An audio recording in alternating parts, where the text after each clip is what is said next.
ఇల్లు ఊడడం, health work out అనేది మీరు ఎప్పుడైనా ఆలోచించారా?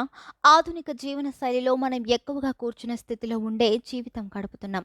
ఫలితంగా వ్యాయామానికి సమయం కరువు, ఆరోగ్యానికి నష్టమే. కానీ మన రోజువారీ జీవితంలోనే ఉన్న పనుల ద్వారా ఆరోగ్యాన్ని మెరుగుపరుచుకోవచ్చు. అలాంటిదే ఇల్లు ఊడవడం. ఇల్లు ఊడవడం కేవలం శుభ్రతకే కాకుండా శారీరక దృఢత్వానికి, మానసిక ప్రశాంతతకు చాలా ఉపయోగపడుతుంది.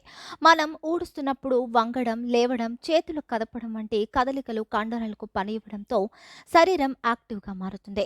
శారీరక ప్రయోజనాలు: చేతులు, నడుము, వీపు, కాళ్లకు మంచి వ్యాయామం, వశ్యత పెరుగుతుంది, కండరాల బలం పెరుగుతుంది, క్యాలరీలు బర్న్ అవుతాయి, బరువు తగ్గడానికి సహాయపడుతుంది, హార్ట్ కూల్ పని లభిస్తుంది. ఇది కార్డియో వర్కౌట్ లాంటిదే. మానసిక ప్రయోజనాలు: శుభ్రమైన వాతావరణం, మానసిక ప్రశాంతత, ఒత్తిడి తగ్గుతుంది, నెగటివ్ ఎనర్జీ పోతుంది, ధ్యానం లాంటి ఫీల్ కలుగుతుంది, సానుకూల శక్తి నింపుతుంది.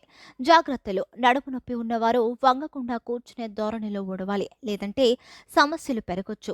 యోగాచారులు పవన్ ఆర్య గారు చెబుతున్నట్లు ఇల్లు ఊడవడం జిమ్కు వెళ్లే సమానమే. ఇది శరీరాన్ని ఫిట్గా ఉంచే డైలీ యాక్టివిటీ. అంతేకాదు, జిమ్కి టైం లేదా డబ్బు కేటాయించలేని వారికి ఇది ఉచిత ఆరోగ్య సూత్రం.